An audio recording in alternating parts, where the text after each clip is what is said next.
Friends, आज हम बात करने वाले हैं फ्यूचर परफेक्ट कंटीन्यूअस टेंस के बारे में, which is the last topic of tense. तो इससे पहले मैंने टेंस के सारे लेक्चर, सारे टॉपिक्स बता रखे हैं। अगर आपने नहीं देखे हैं तो आप जा सकते हैं, मैं डिस्क्रिप्शन में लिंक दे रखा हूं और आप एक एक करके टेंस के सारे टॉपिक्स देख सकते हैं, जिसे मैंने प्रैक्टिकल लाइफ से बहुत ज्यादा रिलेट करके बताया और बहुत ज्यादा beneficial and which is very much useful to our practical और ऑर्डिनरी और डे टू डे लाइफ। तो आज हम बात करने वाले हैं प्रेजेंट परफेक्ट कंटीन्यूअस टेंस की। प्रेजेंट परफेक्ट कंटीन्यूअस टेंस बहुत ही रेयर है जो यूज होता है, बिकॉज फ्यूचर में होने वाला एक्शन, वो भी फॉर ए पर्टिकुलर टाइम।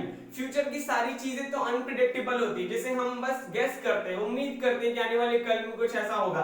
लेकिन भविष्य में होने वाला कुछ कार्य, कुछ एक्शन जिसको आपने जताया है, उम्मीद किया है कि इस वक्त होगा या इस टाइम पे होगा या कुछ घंटों के लिए हो रहा होगा, ये तभी आप कहेंगे जब आप you very much sure about this, you pretty sure about this, तभी ये हम सेंटेंस यूज करते हैं। यानी भविष्य में हम उम्मीद करते हैं कि कुछ वक्त के लिए, कुछ दिनों के लिए, कुछ घंटों के लिए या for a period of time, for a point of time ये एक्शन हो रहा होगा, तब हम उस तरह के टेंस को प्रेजेंट परफेक्ट कंटीन्यूअस में उस तरह के सेंटेंस को एक्सप्रेस करते हैं। यानी फ्यूचर परफेक्ट कंटीन्यूअस टेंस की मैं बात कर रहा हूं, यानी हम फ्यूचर परफेक्ट कंटीन्यूअस टेंस में उसे एक्सप्रेस करते हैं। अगर हम फ्यूचर परफेक्ट कंटीन्यूअस टेंस की बात करें तो उससे पहले ये समझ लें कि फ्यूचर कंटीन्यूअस टेंस किसे कहते हैं। यानी फ्यूचर में होने वाला एक्शन, जैसे कि मैं एग्जाम की तैयारी कर रहा हूंगा या मैं खेल रहा हूंगा या मैं मस्ती कर रहा हूंगा, तो I will be preparing for exam, I will be enjoying, I will be playing. लेकिन अगर इसी तरह के सेंटेंस को मैं ऐसे बोल दूं कि मैं 2 दिनों से एग्जाम की तैयारी कर रहा हूंगा, मैं 2 घंटे से खेल रहा हूंगा, यानी एक पीरियड ऑफ टाइम वहां पे आ गया है ना। मैं मंडे से एग्जाम की तैयारी कर रहा हूंगा, यानी एक पॉइंट ऑफ टाइम भी वहां पे आ गया। तो फ्यूचर में होने वाला एक action for a period of time या at a point of time, वो एक्शन जारी रहेगा, वो एक्शन होता रहेगा। उस तरह के सेंटेंस को हम लोग फ्यूचर परफेक्ट कंटीन्यूअस टेंस में एक्सप्रेस करते हैं। इट सिंपली मींस कि फ्यूचर परफेक्ट कंटीन्यूअस टेंस में भविष्य में एक एक्शन जो कुछ वक्त के लिए होता रहेगा, उस तरह के सेंटेंस को हम फ्यूचर परफेक्ट कंटीन्यूअस टेंस में एक्सप्रेस करते हैं।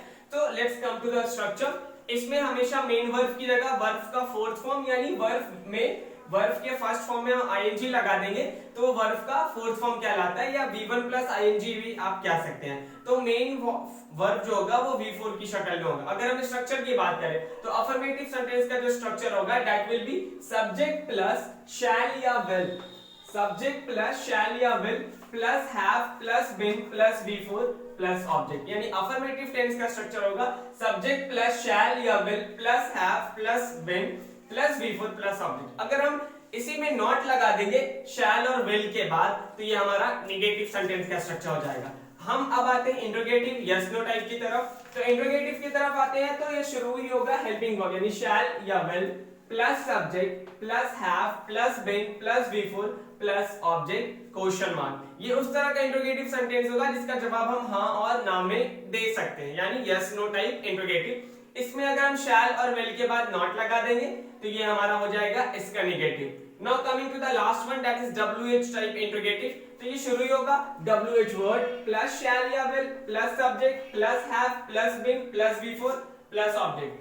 WH वर्ड प्लस शैल या will plus subject plus have plus been plus V4 plus object question mark की WH टाइप इंट्रोगेटिव है। इसमें अगर हम शैल और विल के बाद नॉट लगा देंगे तो ये हमारा नेगेटिव हो जाएगा इस इंट्रोगेटिव का। तो आई होप इस तीनों स्ट्रक्चर में आप शैल और विल के बाद नॉट लगाकर 6 स्ट्रक्चर बना सकते हैं और आप इसे समझ चुके होंगे। यानी ये टेंस ज्यादा यूज नहीं होता लैंग्वेज में, बहुत रेयर है, क्योंकि भविष्य की चीजें हम गेस करते हैं, उम्मीद करते हैं, और वो भी एक खास वक्त के लिए हो रहा होगा, तो ये और ज्यादा अनप्रेडिक्टेबल है। इसी वजह से कुछ सेंटेंसेस मैंने लिख रखे, एग्जांपल भी बहुत थोड़े से जिसे आप समझ सकते हैं।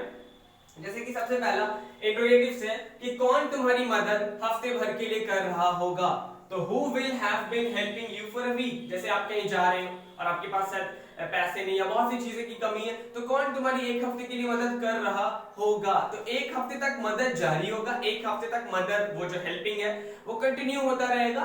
तो इसमें हम इसको यूज करेंगे WH वर्ड से, WH वर्ड who, यानी WH वर्ड प्लस शैल या विल, तो यहाँ पे विल यूज हुआ।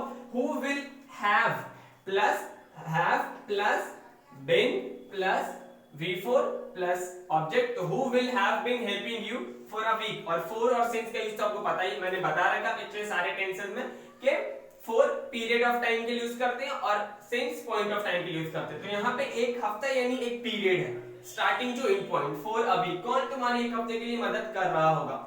अगला सेंटेंस है कि वो अपने दोस्त का 2 घंटे से इंतजार कर रहा होगा।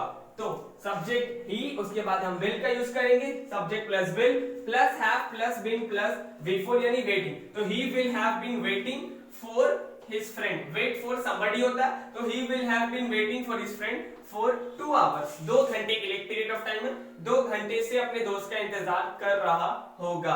Now coming to the third sentence, क्या मैं आप लोगों को 2 सालों से इंग्लिश पढ़ा रहा हूँ, तो ये यस नो टाइप का, तो शैल प्लस सब्जेक्ट, आई के बाद हम शैल का यूज करते हैं, विल का भी यूज कर सकते हैं, but shall plus subject plus have plus been plus before यानी टीच में टीचिंग। तो shall I have been teaching you English for 2 years। याद रखिए आप 4 के बाद period of time for 2 years। और now which is the last sentence कि वो लोग लंबे समय से झगड़ा कर रहे होंगे या लंबे समय तक झगड़ा कर रहे होंगे। तो सब्जेक्ट आपका दे, उसके बाद will, subject plus will plus have plus been. तो they will have been, fight का आईएनजी लगा दिया हमने, fighting, they will have been fighting for a long time.